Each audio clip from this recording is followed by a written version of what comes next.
Halo sobat, selamat datang kembali di channel Kabar Teras. Tempatnya berbagi info, tips dan trik. Pada kesempatan kali ini, admin membahas tentang aksi pecah piring emak-emak pedagang pasar X Sentral Maros, Provinsi Sulawesi Selatan. Dukung terus channel Kabar Teras ini, jangan lupa subscribe, like, komen dan share.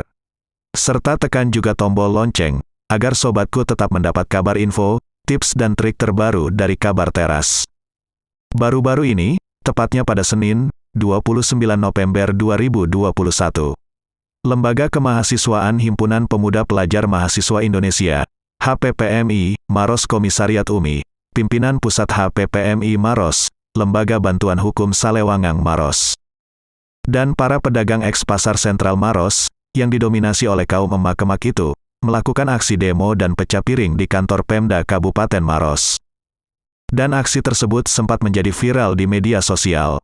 Berikut admin beberkan kepada sobatku, 7 fakta tersembunyi di balik aksi pecah piring emak-emak pedagang eks Pasar Sentral Maros. Dukung terus channel Kabar Teras ini, jangan lupa subscribe, like, komen dan share.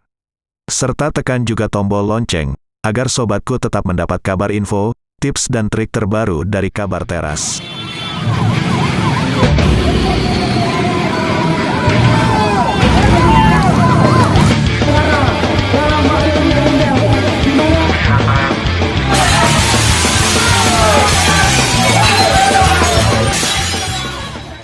Fakta pertama, aksi pecah piring tersebut didasari oleh rasa kecewanya emak-emak pedagang eks Pasar Sentral, yang tidak diberi kesempatan berbicara oleh Bupati Maros. Pada saat Bupati Maros menerima para aksi demo tersebut, dan para pedagang melakukan aksi pecah piring sebagai bentuk simbolis nasib mereka yang terancam kehilangan mata pencarian mereka. Fakta kedua, aksi protes dan pecah piring oleh para pedagang pasar bukan tanpa alasan. Pasalnya selama ini Bupati Maros beserta dinas terkait, tidak pernah melakukan sosialisasi yang merata kepada para pedagang.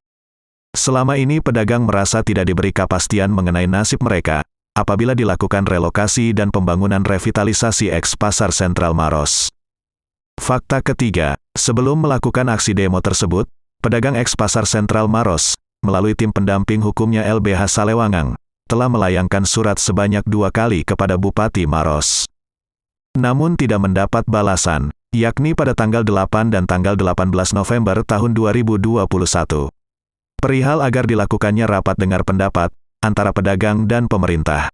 Fakta keempat, dalam aksi damai dan tutup jalan yang dilakukan pedagang eks Pasar Sentral Maros, mereka menuntut kepastian pembangunan Pasar Turikale atau Pasar Sentral Lama, serta menuntut kepastian tempat untuk berjualan sementara sampai pembangunan eks Pasar Sentral yang baru telah selesai 100%. Selanjutnya para emak-emak dan pedagang menuntut adanya jaminan dari pemerintah apabila pembangunan eks Pasar Sentral telah rampung, maka seluruh pedagang lama eks Pasar Sentral Maros tetap mendapat tempat prioritas di pasar tersebut. Fakta kelima, tak hanya melakukan aksi pecah piring, pada kesempatan tersebut emak-emak dan para pedagang juga sempat membuat heboh dengan menutup dan memacetkan total jalan penghubung antar provinsi atau biasa disebut dengan Jalan Trans Sulawesi di Kabupaten Maros.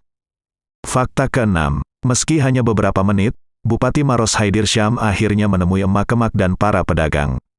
Dalam kesempatan tersebut Bupati Maros hanya menghimbau saja kepada pedagang, agar kiranya para pedagang tidak perlu khawatir, karena pemerintah memiliki niat baik dalam membangun dan membenahi eks Pasar Sentral tersebut. Dan meminta kepada para pedagang agar bersabar kiranya tim yang telah dibentuk bisa segera bekerja dan memberikan solusi terbaik untuk pembangunan pasar. Fakta ketujuh, Wakil Bupati Maros, Haja Suhartina Bohari sempat mengundang perwakilan pedagang dan elemen pemuda tersebut di ruang rapat Wakil Bupati. Dan pada pertemuan tersebut menghasilkan beberapa kesepahaman. Antara lain, 1. Hak pedagang akan dikembalikan sesuai hasil data verifikasi antara pemerintah dan masyarakat. 2. Relokasi Pasar Turikale akan dipindahkan ke Pasar Tramo bagian selatan. 3. Nantinya setelah kembali ke kios baru di Pasar Turikale atau eks Pasar Sentral Maros, maka tidak dipungut biaya bagi pedagang yang sah dan telah terdata. Baiklah sobat, demikianlah kabar info dari admin tentang 7 fakta tersembunyi di balik aksi pecah piring emak-emak dan pedagang eks Pasar Sentral Maros. Jika informasi dari Kabar Teras ini bermanfaat, Jangan lupa sobatku subscribe, like, komen dan share channel Kabar Teras.